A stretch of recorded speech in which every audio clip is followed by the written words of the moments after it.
乡亲朋友，大家好，欢迎收看《村民大会》，我是许丽丽。乡亲看呐，也广州人呢，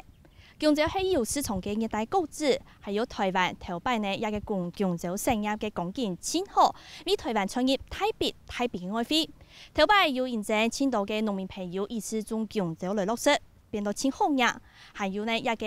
賺到嘅錢就有好拿，也個學費。還有近邊出來到嘅高雄旗山，也片大家按做係廣州王國，咪按做教程。一個產業內銷外銷，一下現況很用嘅，可能有多多嘅買嘅問題，咁有可能向下來解決咯。今日村民大會，而且鄉親朋友向下來持續討論。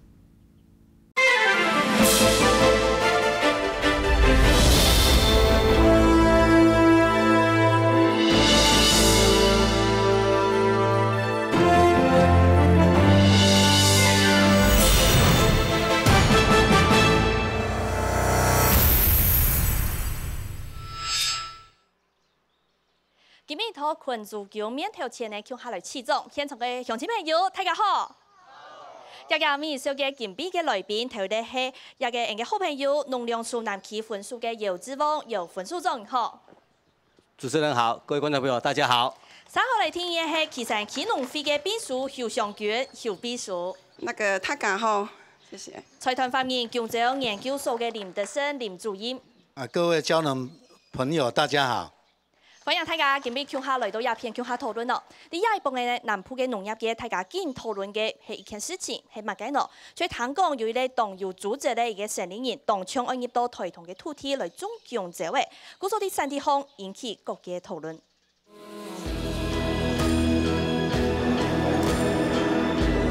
2016年農委會成立台灣國際農業開發公司。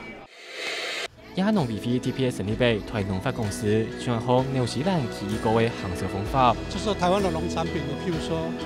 水果跟蔬菜，你要用什麼樣的品牌進去，然後底下再放說，水果蔬菜或者是魚啊，或者是豬啦，或者是什麼，因為這個大概會結合在一起。前面陳如也，我哋做台農發展業董事長，我以帶頭來變高質外銷，咁樣還有黨創業嘅業務。我們的穩定物價是針對大宗蔬菜，就是高麗菜跟結球白菜，或者是根莖類。那現在政府唯一能直接掌握的，就是台灣國際農業開發公司，所以它就可以扮演這樣的一個專案的進口。然後農業我整形嘅公司來做進口出口，三地糖果。依度為確保外銷嘅農產品風險穩定，農委會基金同台東大廈為提供土地俾農民耕種。那位台農發公司成立過後，為倡導關於農業這項目。新農業的目的是希望能夠把農業的資源做一個整合，讓農地能夠做最好的利用。歸有可能就掛用台海叫用，因為台東地嚟講，一般嘅農地嚟講，有幾個大嘅差別。就台東地明顯呢，佢目前好嘅地內。好，那伊基本上成熟這位，過安尼台農發公司，迄個一該嚟成熟嘅時間，也個天內有可能排水，也講土質各方面都唔要按適當嚟種植，所以種出嚟嘅產量嚟講，甲邊品質嚟講，強國嘅磨合，安尼我哋社會規格嘅時間，反而多出嚟部分吼，又會寫進嚟。台農發其中一個愛發展嘅產品就係廣州，實際上每個人去看呢，幾下擺嘅。因為台灣農發它本身有政府資源在裡面嘛。它有蠻大的資本的，一家貿易商說實在的，要籌個1億就很多，它有資本的是10億嘛，所以它可以做的事情是比現在貿易商更大。那如果香蕉端的話來講，當然是我們也是希望能夠跟他們去做所謂的配合嘛。可是我們現在遇到的問題就也沒有土地啊。香蕉聯誼會裡面的23個會員。都是非常的努力，很盡心盡力在為我們台灣香蕉要出口，但是因為土地的酸化，還有硬化，造成黃葉病，還有一些品種的問題，所以我們的香蕉真的是這幾年是不夠出口的，是量不夠，不是這些人不去努力去做。成立公司行業鋪安用嘅行路，各界頭茫茫嘅，定定來看。原来呀，重点讲嘅就是台农发一間公司，一間公司呢係總統蔡英文頭擺啲競選嘅下就提出來嘅政見，其中一個當重要嘅一部分咯。家下呢 NDVCR 當中呢咪看得到，去年嘅時節行政院長林全佢帶頭來宣布，就將也從土方講嘅哦，就係講到一個台農發公司已經成立嘅，韓國其實頭去年8月18嘅下就已經登記好勢，係去年12月初5嘅下來發表一個記者會，同大家講一間公司。接下來嘅目標係愛做到乜嘅咯？三大目標，其中就係愛農產品做一個進出口嘅部分，另外還有技術、海外投資同資材相關嘅外銷，也嘅部分係佢嘅重要目標之一。韓國其中提為咧董事長係乜啥咯？因為看到23年，佢按照陳玉業，也就係台農發頭任嘅董事長，佢頭擺呢收集一下嘅檔案後誒，頭擺係啲做一個紐西蘭奇異果公司嘅全世界行銷同業務總裁。而重要嘅部分就係做得講係按總統蔡英文嘅農業國師，嗰種希望呢前來佢也陳董事長，希望為帶動台農發，帶動按台灣嘅農業政策、農業經濟，嗰種其中輕重要嘅一部分，一下呢就選呢3大一個相關嘅主力項目，也就係購置，為了佢做外銷。其中一個當中嘅部分，我哋看到技術方拿定乜嘅東西呢？技術方就係拿定一批香蕉，嗰種呢先來搶購哦，像一個香蕉，還有其他像作為啊，還有水果、芭樂、鳳梨世家，也都係其中台農發。接下來有可能輕重要而來發表一個而來注重進出口當重要嘅部分。先搶購一個分數中哦，因為現亞其中像選這些水果來當主力品項，是為什麼呢？像這些水果可能有什麼優勢，可以帶動我們台灣出口打出一張可能很漂亮的成績呢？我想我們大概政府在去年新政府上台之後，我們成立了這個台灣農業開發有限公司這個部分就是講，我們希望將我們在台灣，尤其是我們熱帶水果最主力的這些產品強調就是咱的金蕉啦，尤其是在咱高屏地區上生產這個上好的金蕉會當透過這樣子一個開發公司透過一個國家隊的力量，將咱上最重要、最優良這個產品會當推廣出去。當然不是金蕉啦，咱閣有最好的咱的。愛文芒果啦，當然各有一寡旺來，各有一寡芭樂。我想這都是我們將來逐步要把它拓展出的這些優勢的水果。非常有優勢的。那像香蕉，它假如說做在這個相關的規格上面的話，標準呢，我們香蕉打出這個出口的話，它的優勢最重要的是什麼？我想大家都了解香蕉這幾年，我們其實主要的外銷市場都集中都在日本，但是因為外銷的這些競爭力相當的強因為大概在鄰國，大概在菲律賓其他的幾個國家目前大概它進口到日本市場幾乎已經把我們取代了。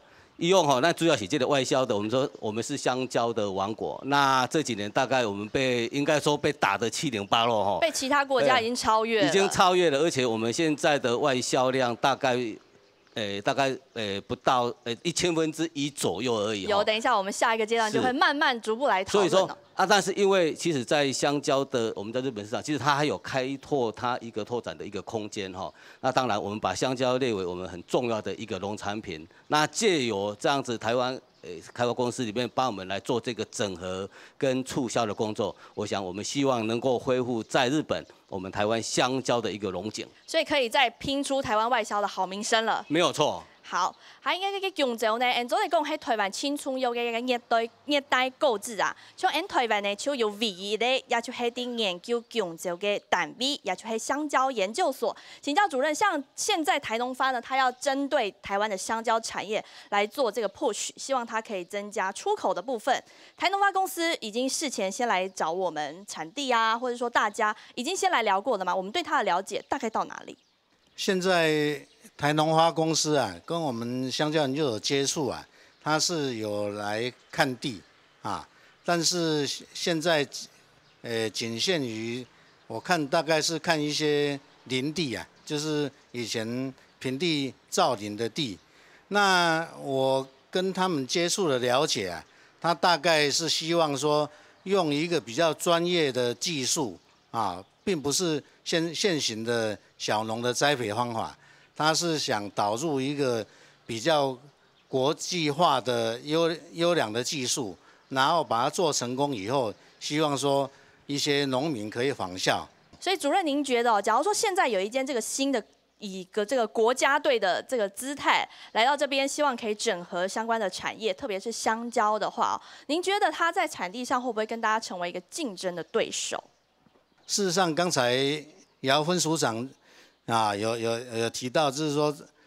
或者刚才一些我们看资料画面，就是说这几年出口事实上是我们台湾香蕉自己产能不足是所以事实上贸易商也很努力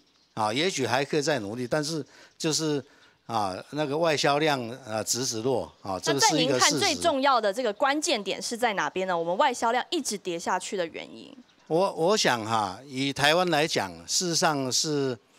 我认为是不利于外销的条件因为我们的劳力成本太高了对，是不是因为我们生产成本比较高的原因？小农生产成本当然是比喻我们竞争的国家是高，比如菲律宾、中南美那还有就是我们发生了严重的黄叶病那台风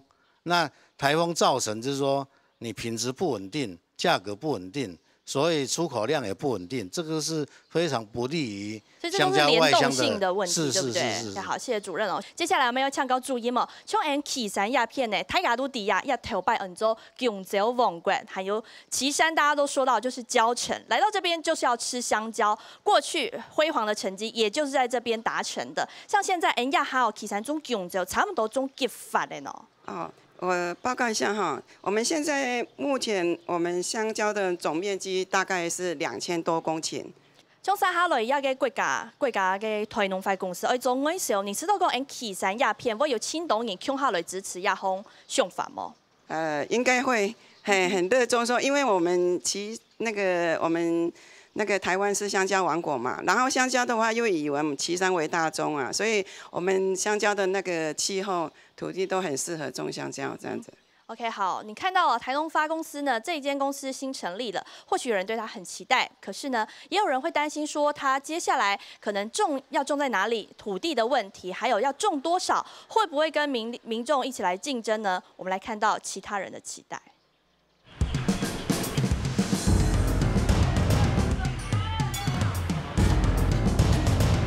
40几、50几现在70几会不会觉得买不下手？也是一样买一皮买起来拢300几载人买啦。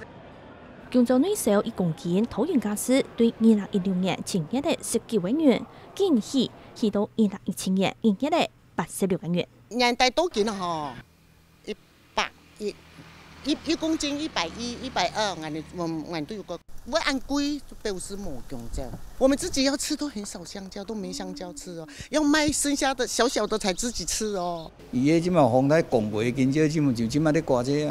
伊个介绍遐好，就是讲个量拢实足济你偏偏1斤香蕉，你人20-30公斤，即马变做无10公斤。2016年3月风采收获高，南台湾经济受到东洋村的影响，香蕉树都旺起来。不过半年复工，产量又再个提升转来嘅。原本安尼咧种植，按我从日本来讲，家私都已经够高诶，已经无办法应付安尼咧干当世界价一个竞争诶。国家加上3个台风迄个，跟目前咧种植家私来讲咧根本我手就没办法。以我这个比较大的农场生产，我们1公顷成本要90万以上。那如果说1公顷在契作比较好的价格，可收获是在100万。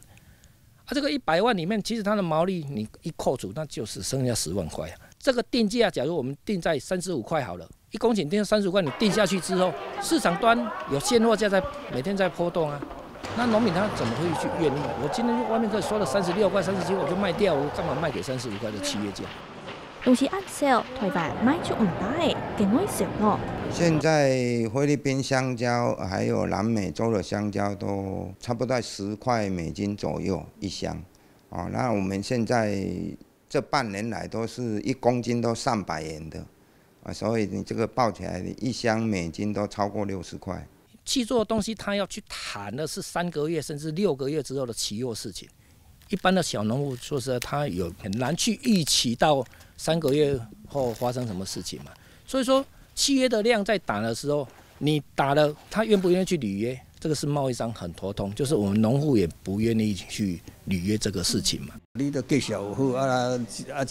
这招农人伊就会拍拼，讲要来安怎做哦，这个品质顾好。你若像迄阵啊，有当时啊好，有当时啊歹的时阵，就无人要去插伊啊。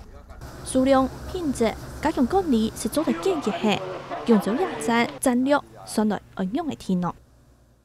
昨天讲全台湾一年四季都有强潮，韩国亚哈动去强潮太出的世界。不过亚嘅加斯呢，沙黑一直波动哦。我们从这张曲线图，你就可以看到，从去年的1月开始慢慢的攀升，不过荡下来了。到了去年最低的时候，大概是在这个6、7月的时候，1公斤产地价格是18元，然后后来又继续的波动，一直从11月开始一路的往上飙升，所以到了今年的上个月，也就是我们录影前的这个平均价格，大概是2月的时候，产地价1公斤是来到86元，甚至刚才呢，我们在天丝样片当中，我们看得到，跟它有开技出共到1公斤呢。100基本是国高按那个加斯哦，头拜芒是有按勾，也就可以说最近是创下了香蕉的天价的价格。所以接下来呢，新的公司有没有可能带来一个新的时局、新的局面，会做好新的产业布局，带动产业新的气象呢？今天我们现场呢，向前面来按到哦，为谈可能大家的想法嘞。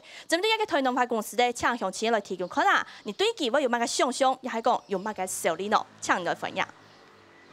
咱成立这个台湾公司吼，这讲起道理讲起是真赞的代志。不过我感觉讲奇怪，就是讲，因为咱当时有一个青课运销合作社，你即摆佫你即摆佫成立这个公司的时阵，是毋是会步入吼以往这个情形啦吼？因为咱目前咱伫迄个溪州基山地区的时阵吼，种香蕉是非常大，不过就是讲，伊这个产量一直咧。无法度稳定哦，因为咱这是气候的问题哦，咱过来就是这个价销，安怎这个价销，咱的今年的这个天价哦，100年来，敢若今年上好价。对，像现在李氏今麦价销是来到偌济了，2月的时候1公斤产地价大概是86元平均呐。那现在最新的价格呢？目前差不多伫迄个70块。70块，落来啊，对吧？落来，已经落来。那接下来呢？搁落来的时阵吼。我是有听伊讲啊，若要出口的时阵，我是听伊讲有人要压落到50几块，压落到50几块的时阵蕉农天良讲，已经差不多伫迄个成本费，因为安怎开始讲是成本费呢？目前因为经过今年经过3个风台拍过了后，产量一直拢减少了呀。产量下降了。产量下降。因为产量的时阵过去1箩香蕉30公斤，即摆目前1箩香蕉剩10几公斤。所以，像郭理事，您对这间新的公司接下来政府要推的这个出口的计划，对他的担心就是说，担心他会重蹈以前组织的覆辙，是不是？对。以前的状况非常的不好，一定要改过，不能再重来，是吗？因为过去咱青果社伊是一个单一出口的方向啊。不过咱即摆经过即个台农花的时阵是属实也是袂歹啦，但是有有2间要比较。不过即摆的当中，就是即个一直咧，咱这蕉农咧一直咧，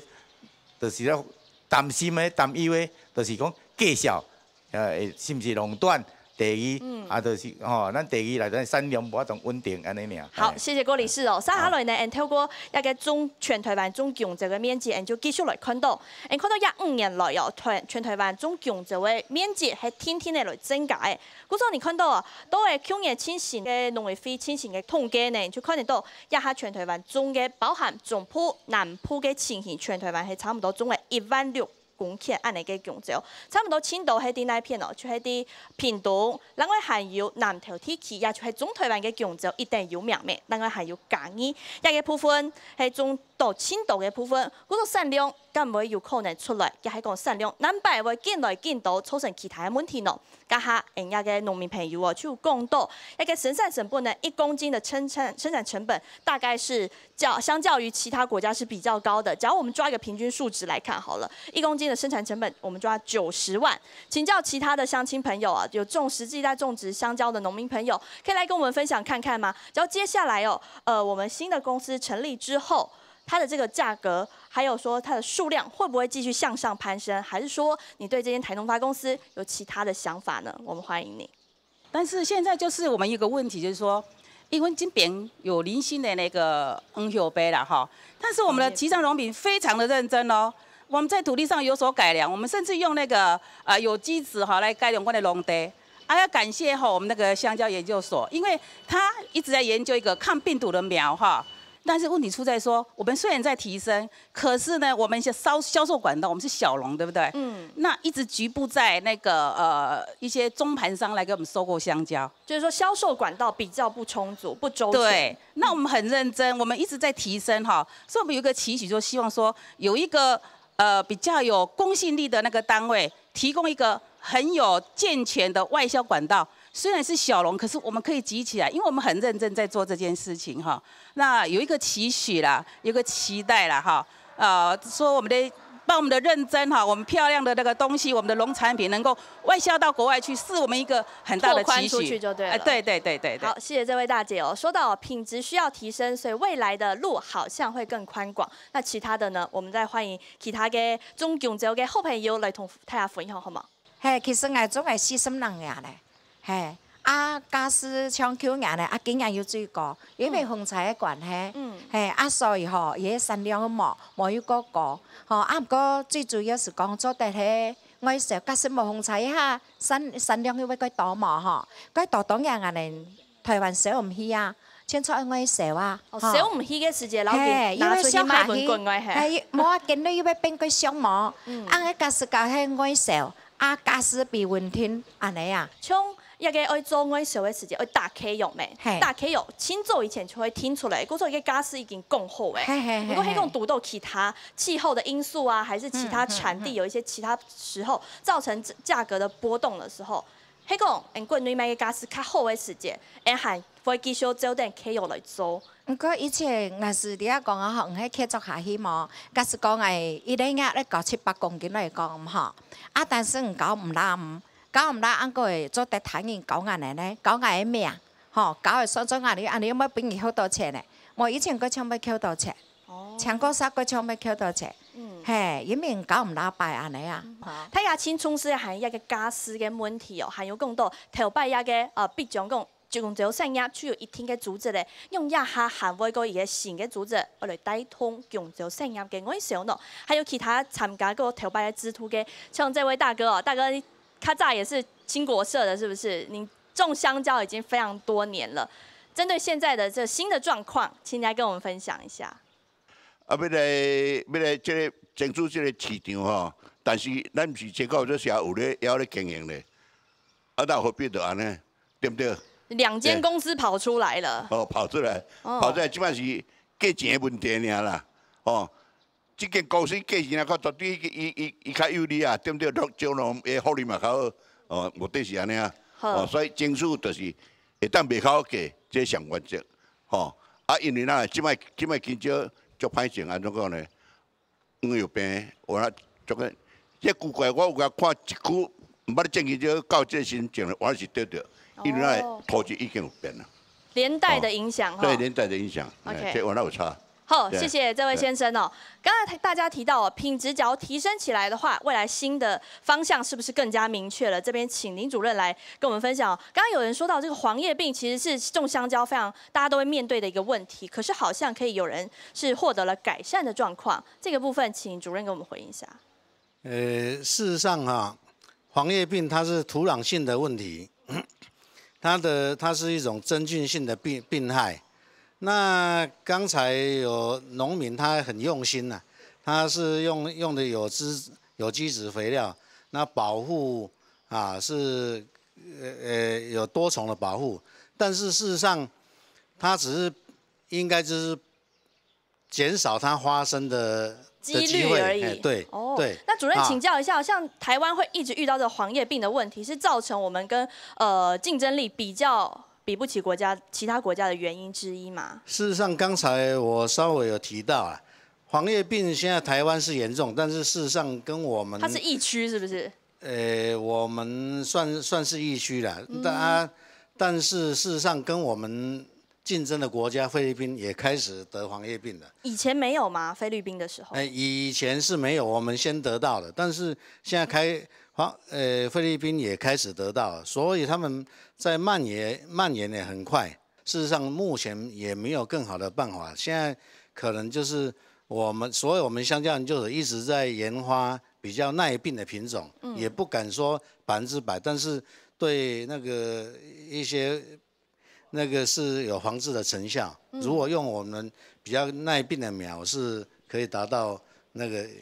一些效果。这样。那主任，我请教一下，假如说香蕉树它得到黄叶病的话，它直接造成的影响是什么？是产量直接下跌，还是那棵树它可能就报销了呢？那个得到黄叶病，理论上是要隔离啊，那这样跟那个那个树因为它是从土壤传播的，所以我们现在在栽培制度方面是用喷袋或者甚至滴灌，避免说由水来传播那香蕉黄叶病是它比较怕水，所以在美浓地区他们是有香蕉跟水稻来轮作那所以就是土地比较能永续的运用下去。那如果没有，那你又不用那个耐病的品种，比如说你用传统的北蕉，所以那个花病率就非常严重，甚至有的没办法种。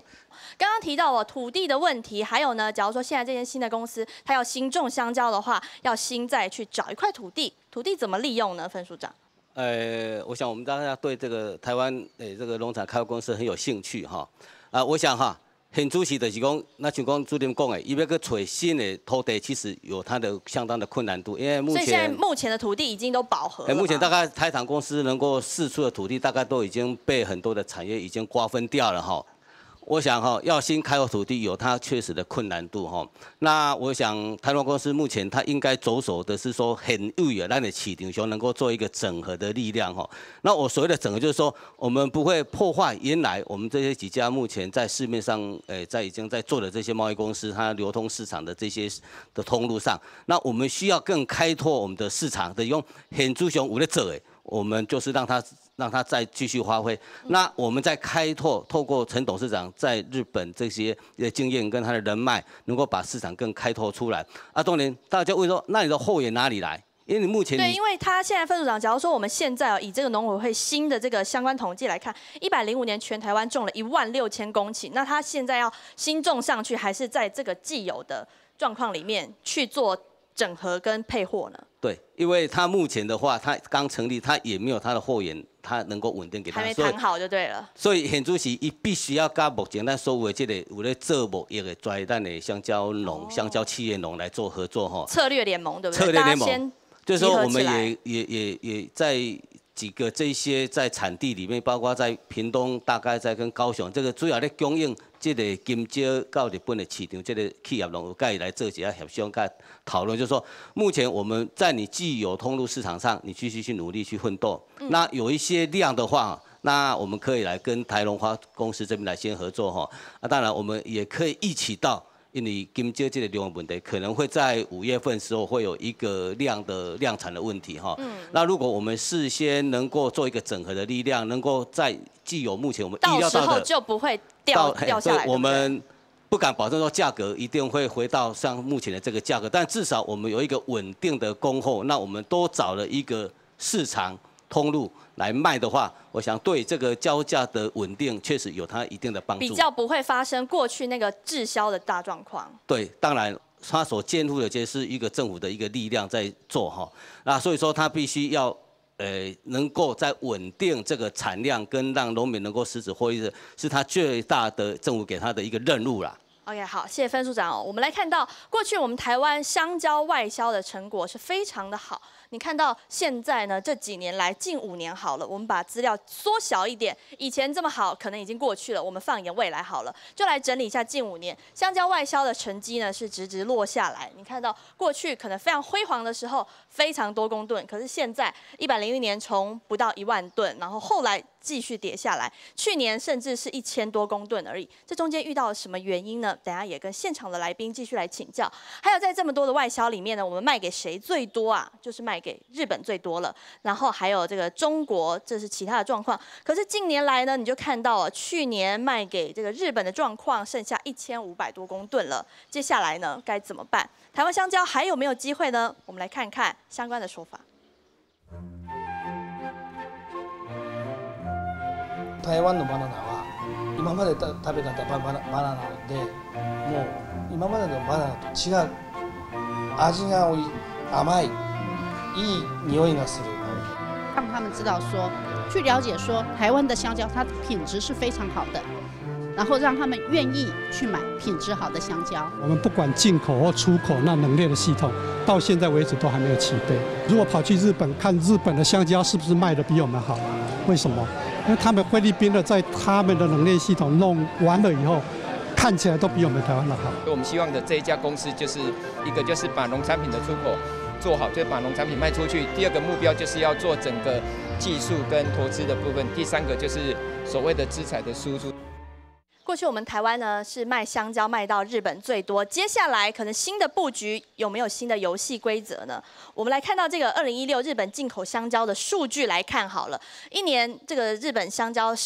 市场实在是非常的大。以前我们台湾卖去非常多，可是近年来有一个新的这个日本市场的霸主就是菲律宾。你看它占了这个日本市场的市占率高达81%，是破了80%。可是你再看看台湾呢，台湾过去很多，但是现在剩下不到1%，只剩下0.31%而已。然后这几年来呢，其实日本香蕉它有在持续跟中南美洲来合作。我们有没有办法在这样的状况之下找到我们新的定位、新的商机，把我们的台湾的香蕉卖出去呢？或者说我们卖不过去的原因是遇到了什么状况，还是说我们有一些标准可能很难达成？主任，菲律宾厄瓜多尔哈，它是现在日本市场最主要的进口国家。是啊，那因为它公司是以它那个种植香蕉是以公司的形态啊，所以它是采用大规模的种植，所以它的品质啊，它可以啊要求比较严格，等于说品质的标准要规格化。对。那台湾现在出口的都是小农，那小农以前可能青果社做不好啊，就是品管的问题。主任，你看这张照片呢，就是我的朋友啊，他3月初的时候去日本玩，他是这个李先生，他在架上那时候只有看到菲律宾蕉，你看 Philippines 产的这个 banana， 然后他这边价格是写228，这个是在日本市场上面菲律宾的价格。那现在的话，我们看得到台湾的香蕉吗？为什么台湾香蕉一直都外销量没有起色？没有起色，就是说刚才有蕉农朋友也讲的，事实上产能不足。还有我们台湾香蕉在日本卖的价格都是最高，是398啊。那我们台湾香蕉问题在于，就是有时候受到天候影响太过严重，就是因为台风的问题，数量锐减。对。但是有时候它气候使然呐，就是夏天的时候香蕉相对的产量会感觉比较高，而且夏天的时候那个替代的水果比较多，所以很多元化，那个民众不一定要吃香蕉啊。那最近几年来，夏天香蕉也高，就是表示产能不足。但是啊，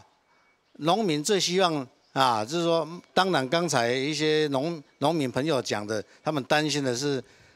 香蕉的问题、蕉价的问题啊。那我们也希望台农花公司啊，可以以一个稳定的价格，不要说。因为它是国家来支持的，希望用更合理的价格来跟农民收购，这个应该是农民比较期待的。比如说贸易商他赚的有时候他也会亏嘛，但是有时候赚的利润比较高的时候，如果说要补回来，对。但是如果说我们这个台农花公司啊，能用比较合理的价格啊，那不要赚那么多。啊，这个我相信是农民朋友喜欢的啊。当然，如果说有稳定的价格，但是这个可能农民他拍水就是需要教育了。以前青果社也是去做，但是啊，就是说最近几年来香蕉价格实在太好了啊。那有的农民愿不愿意说，比如说1公斤30块来契作，这个然后卖外销，对不对？那这个可能等一下还要问蕉农朋友看看。OK， 我们等一下可以来问问看哦。假如说契约已经说好在前面，价格定好了，可是当国内市场波动的时候，大家愿意放出手上的香蕉吗？还有主任刚刚说到了，除了数量没有办法很稳定以外，造成我们外销受阻，其实还有一个很重要的是，因为这个制度相关的这个品质要做好把关。秘书，我们相关的把关工作，这个流程上面呢，有没有相关的一些制度嘞？目前我们是有辅导产销班在做，所以小农他假如说针对自己的品质想要把它顾好的话，他有没有一个游戏规则啊？应该有在有明确的指导他们。OK， 好，可能是未来要继续努力的。我们来看看其他的水果好了，来看到凤梨，它怎么做好它的分级制度嘞？凤梨运过來，去崩可能要結重嘅，工作人員當詳細的檢查。標準重量、大小。受到南動嘅影響，今日鳳梨提早3禮拜就要負責嘅。上車咪開始嘅。一步係錢無限嗬。係，點解都無限？無限乜解喏？一下啲做分類嚇。分類啊，要日本咧，一邊泰國嘅，要台灣咧。係啊，哪一種係泰國嘅喏？有出口頭就泰國嘅，日本咧種法叫種氣嘅，所以叫做冇可爽。按小氣那嘢，唔但將包裝用強用，食成未愛貼嘅落托。我们手上这2顆，它的色號就不一樣。這個大概2號接近3號色啊，這個大概是4號色已經接近5號色，熟度它就不太一樣，所以它去的地方可能會有所不同。這個要去哪裡呢？這個應該是差不多大概到中國的北京，它大概差不多4個工作天到5個工作天。那這個可能會到東京，它可能需要5個工作天到7個工作天。比到愛豆條黃梨送到嚴核數好，係要一天嘅品質，仲要用無強用嘅好馬來盤。一按多年來，我國黃梨出口量天天嘅成長，主要係賣去中國大陸。台灣來講，鳳梨它比較不會受到氣候的影響，它比較不怕颱風嘛。當然3到9年嚟，黃梨對高片天氣向北就要好雜，外銷出嚟愛估嘅多品質，還愛有千穩定嘅量。今年是2月9號開始出貨，那我們必須出到6月30號，這中間4、5個月要滿檔，每天供貨給我們的通路商、給消費者。那一般的小農如果沒有集結起來，它是比較沒有機會的。如果你沒有一個總量管制，沒有一個比較大面積，沒有一個說像我們現在從產地一直到通路，一直到消費者，其實是一條龍式的生產，經由我們的產期調節，消費者什麼時候能接到多少貨，對，我們在半年前大概就可以預知了。這次疫情年，日本去年公告，頭一擺同意台灣嘅作為輸入。銷中國大陸其實是沒有什麼阻礙的啦，它整體的檢疫方式沒有像日本這麼嚴苛。那日本棗子是必須要在1.2度冰14天才可以過去，各個鮮果都一樣啊，在介於0度的情況，回溫之後又能夠正常。其實我覺得我們目前國內的品種要克服，還是一個漫長的路啦。蔡政府必須突破農產外銷嘅困境，就總嘅台農發公司，也按呢咁做的建議，也按到嘅外銷問題呢。剛才我們看到鳳梨，它要做好這個分級的制度，所以把它挑選，針對它的色號來做不同的分級，然後去到不同的地方會選出不同的色號，可以看到它的遊戲規則。還有呢，現在台農發公司這位陳董事長他說，我們現在首重呢要重視這個冷鏈系統。所以冷藏相關的系統，還有分級制度這些遊戲規則，都要把它制度健全好來，比較周全一點，打一個國家的外銷戰。那我們其他鄉親還有什麼看法呢？像現在香蕉的這個分級制度做得夠完善嗎？這位是我們產銷班的古班長。安尼產品吼，有安尼尺度冇唔錯啦，但是因為弄安尼種植吼，樹安尼公開弄愛樹，冇講啊。分級愛分開來啊，同市場分開。有啲國家愛安尼日本呀，愛哪級嘅，愛哪級啊？因為安尼市場冇外銷，真是像國內賣吼，一天为迄种就迄好价诶，拢无关系。坏价诶吼，送无耐去。啊，因为吼，安尼由安尼赤兔做种就比较加讲好来先撇嘛爱过共振做起来，碰一个赤兔做起来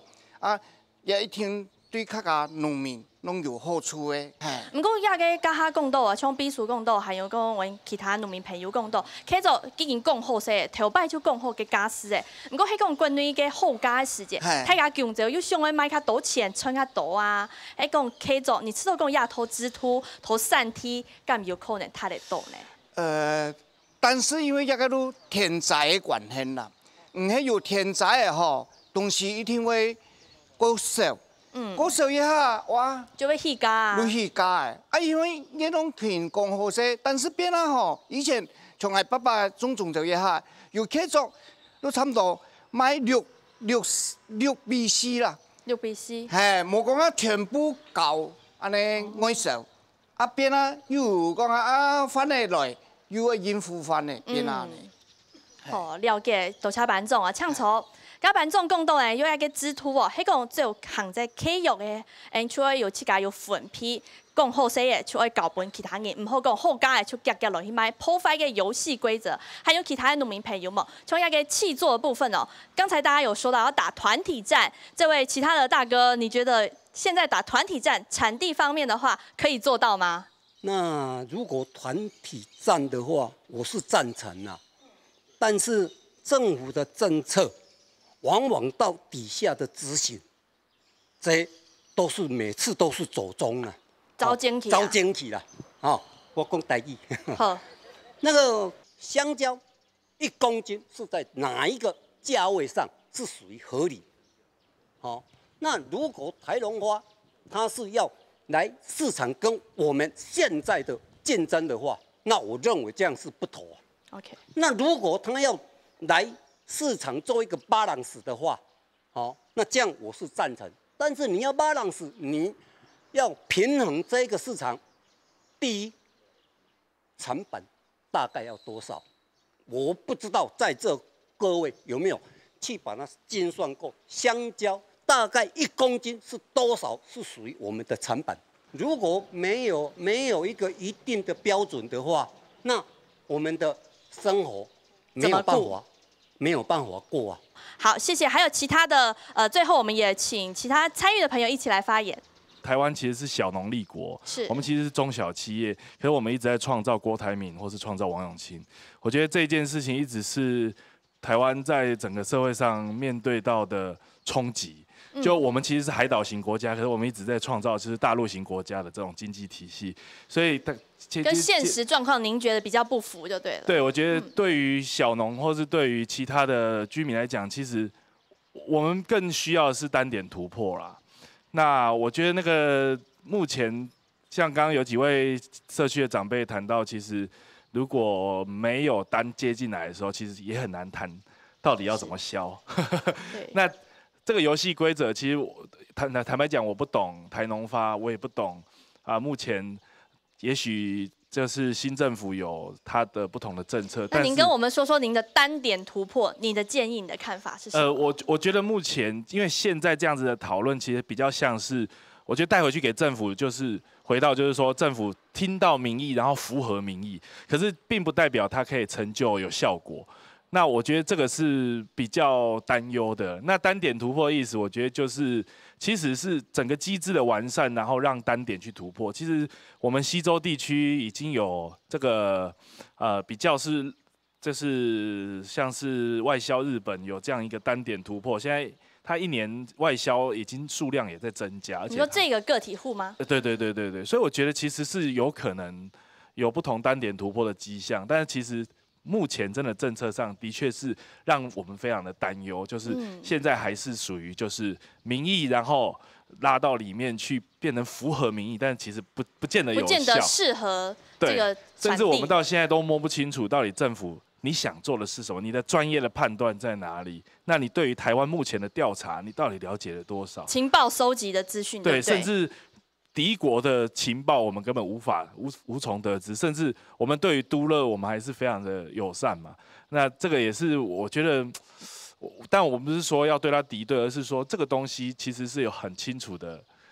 了解，我们才有机会去发展，而不是可能就是今天有这样子的讨论，可是我们却无法了解到底政府里面它的果肉长什么样子这样子。对，这是以上是我的建议。那像您说到啊，可能这个我们当地有一些个体户，他可能外销也做得不错。那您认为应该要有更多这种角色呢，还是说小农每一个人都要去变成这样子的人，还是说小农可以达到什么样的一个策略联盟战术？我觉得整体的政策来讲，都是要鼓励小农啊。我觉得台湾今天没有鼓励小农的话，其实我觉得就失去我们那个文化保存跟整个我们的优势。因为小农其实它有不同的品种，它有很多的，虽然你说品质很参差，可是其实台湾有很多的这种口感的分级是还没有建构的。比如说我们到现在其实还搞不清楚北郊、旧北郊啊，什么105、1035。玉山椒什么？那它的口感跟日本的这个相较之下，其实也没有去处理这个细致的部分。因为台湾是一个 Navajo， 一个多元文化的一个融合体，所以我觉得多元，然后那个品质是在这个多元里面去产生，而不是我们去跟像厄瓜多啊，或者是这种菲律宾的香蕉，因为大家的出发点就不一样，对不对？对，其实那个点是不一样，因为我们在菲律宾，我们在日本吃到菲律宾、厄瓜多的香蕉，就算是高地香蕉。品种上还是有差异啊。那像刚刚我们前面这位班长他有提到，假如说香蕉大家可以做一个分级制度，游戏规则定出来的话，小农都可以去符合。你觉得这可能是接下来要去做到的部分达成的吗？我觉得应该要先从自己国家里面开始做起，因为连我们消费者都搞不清楚他吃的是什么香蕉。我觉得这一点政府应该要负很大的一个权利跟责任，因为这件事情是蛮恐怖的，就是你连自己吃的东西都不知道是什么。OK， 好，谢谢你，这位先生呢，还有刚才我们其他农民朋友也都提到，可能品种的问题，还有说现在的资讯有没有这么透明，大家都可以去很容易的取得呢？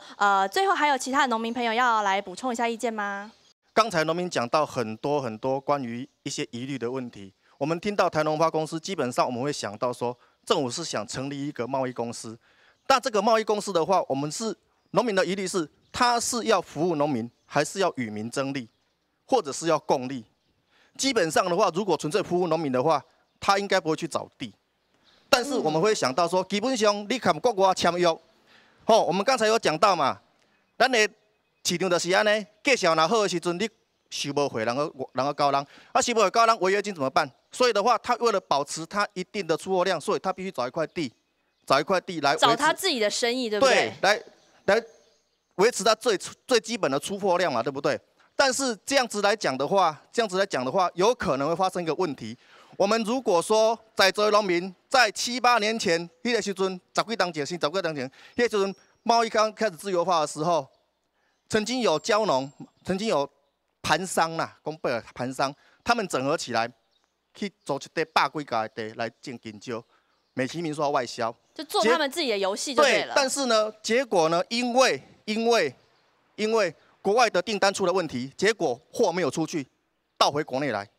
造成当时的价格大崩盘。对，农粮署还启动95机制，那个是我执行的，我怎样？还启动95机制去处理这些香蕉。看到这个时候，我真讲，我咧处理香蕉的时候，心内咧智慧。咱出香蕉的人知影，外销敢是规路拢会出质？唔是。他要选过，他有选过，选过之后呢，他要的是1级品、2级品、3级品，哪一级？那如果比如说他第2级或是第1级，那其他2级的东西怎么办？那这2级的东西，他还是要外销吗？还是倒回国内来呢？这是第一个。第二个的话，国内市场如果好的时候，他还会遵照这个游戏规则继续出口吗？既然是公司的话，有可能就会有盈利的目的存在。他要执行他的 KPI 啊。对，钱有通去谈的时阵，有可能不跟国内与民争利吗？这些都是农民很有疑虑的部分。那这些部分的话，如果说农粮署或者是那台农发他们能够很明确的说明他们未来的规划方向的话，农民会放心的多。这是我的意见，谢谢。OK， 谢谢这位先生哦。主任，大家说到品种参差不齐，我们现在自己人都搞不懂，是这样的状况吗？事实上，在外销啊，并没有说那么多品种啊。外销有固定一个品种是吗？也没有说固定。事实上，我们对外就是是叫台椒那事实上对外都叫台椒，只有我们台湾内部还有很多分别的椒，中部椒、南部椒，到处椒。比如说，我们看到历年来我可以看这个我们的出口量这边有一张图表是。这个是92年到105年那我们可以看到，在95年、96年，尤其是96年这一年我们事实上有北椒跟新北椒出口，这2年事实上是滞销的。那96年为什么滞销？就是因为那个94年香蕉开放以来，是很多贸易商就是说，青果社出口的香蕉新北椒是次级品所以这个销路就受阻所以那一年这农粮署就是以5块钱每公斤来收购收到6月份的时候受不了那等于大概我们外销量跟出口那个收购量要差不多了所以事实上当时也有分清楚并不是没有分清楚当然在我们内销的是有很多比较不同的品种，但是事实上外销，那刚才提到就是说分级的制度，事实上以前青果社本来就有很完善的分级制度，只是说刚才我讲的选别可能没有落实，或者选别师傅跟某些大家农是亲戚朋友，他没办法落实。OK， 好，谢谢主任哦。还有，我们就看到大家一直提到过去的制度就有这样子的游戏规则可是最后怎么又走到这样的状况呢？其实中间一个非常重要的点，就是在2005年民国94年的时候，那时候政府开放贸易自由化，所以出口开始走下坡了，很多的东西状况不一样了。可是也有交通朋友说，因为开放了，所以我们的价格变好了。那接下来呢，这套制度我们要继续复制下去，还是重蹈覆辙，会有这样的状况呢？我们最后也请秘书来跟我们补充一下。像那个我们借由我们那个台农花的这个一个组织公司，能够解决那个各项的问题，然后辅导农民，政策方案都明确的话，我们农会都会全力配合。最后呢，我们今天大家提到很多问题像分级选别这些完整的游戏制度健全了吗？还有呢，我们担心产地也很担心，他会来租一块新的地，玩他的游戏规则，门关起来自己玩自己的。最后，可是假如说订单真的没有接到，没有接的那么顺利的话，那些量或者说没有办法符合分级制度的这个量该怎么办？卖回来台湾的话，我们不是又要滞销了吗？最后，请农粮署来跟我们做一个小结。我想不是所有的香蕉都能够外销到日本去日本也不是我们唯一的市场，但是因为我们在开展多元的，日本是一个稳定的市场那今这大家都知道，你要外销绝对要有一个企业的生产，就是我们所谓的供果园制度不是我那个 ABC 他来种我们的贸易商都收，让大家都知道这个制度而且今这批外销还要经过一个农药残留检验的一个制度包括你要去试过，迄个菇荇啦，这壳虫那有啥物粉丝，迄拢爱试过，照落去出关到日本遐去验过，照落出到这个市场上去卖啦当然，都叫这个少年的农友讲到说，小农跟我们贸易农商的一个合作的关系因为我们在政府辅导绝对是双轨并进有的农民他在开发他特有的特色产业他能够形成一个气候，我们都很赞成。但是我们现在在走一个集团产区要去外销，绝对要有一个战力出来等于说绝对一个集团的力量，你只要有法度去跟外国咧修剪啦，这个绝对是我们基本的战力，绝对要有当然我们一直刚刚其实霍克在这个整个台湾台农花的这个公司里面制度我想绝对我想这个我刚才有讲到，这政府投资政府来辅导这个公司，绝对是要跟与民争利，但是希望讲等于讲能够结合目前的这个产销制度里面，这个开发一条市场，个开发一条通路来做当然，过来市场已经有一个固定的在做那当然能够在国外市场，包括等于讲日本是咱上重要这个进口国家吼、出口国家吼，啊，当然能够开拓其他的国家，就是希望讲我们能够把这个产品大概生产较好的物件，能够再恢复到之前咱伫日本拍出来这香蕉王国这个名誉吼。是分手，刚刚还有人提到说，这个假如说这间公司来台糖租土地，它最后多出来的量会不会回销？这个相关的，其实台糖的土地是有一些它的游戏规则的，是吧？对，因为现在台糖土地哈，它一定跟我们农委会这边有一个互联动的关系，就是说它到底要释出要租多少的土地，要种什么样的这些的种量，都要讲好，对，行。那卖哪里也要讲好了嘛？对啊，就是说我们大概1年限制，比如说这个金蕉1年可能有限制一个面积，那往来嘛限制一个面积，那不能无限量的用我某某人要来做的一定做啊，这是要经过一个招标的程序，或他一个程序要去跑之后才能够合法的取得这个土地。那所以是说他租了这个台糖的土地，符合相关的游戏规则了，那他最后的量真的只能出外销，是不是？对，这个是我们保障，就是说契约条件就要写好，这个是要以外销为主导的这个